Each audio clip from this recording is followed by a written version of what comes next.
ابو سعید خدری رضی اللہ تعالیٰ عنہ سے روایت ہے کہ رسول اللہ صلی اللہ علیہ وسلم نے فرمایا، مجھے اپنے بعد تمہارے متعلق جس چیز کا اندیشہ ہے وہ یہ ہے کہ تم پر دنیا کی رونق اور اس کی زینت کا دروازہ کھول دیا جائے گا۔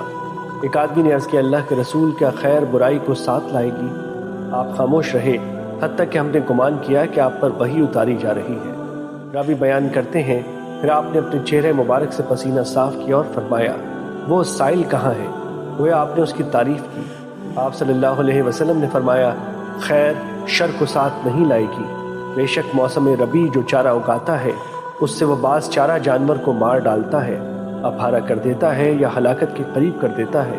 البتہ سبز گھاس کھانے والا جانور کھاتا ہے حتیٰ کہ اس کے کوکھ نکل آتے ہیں۔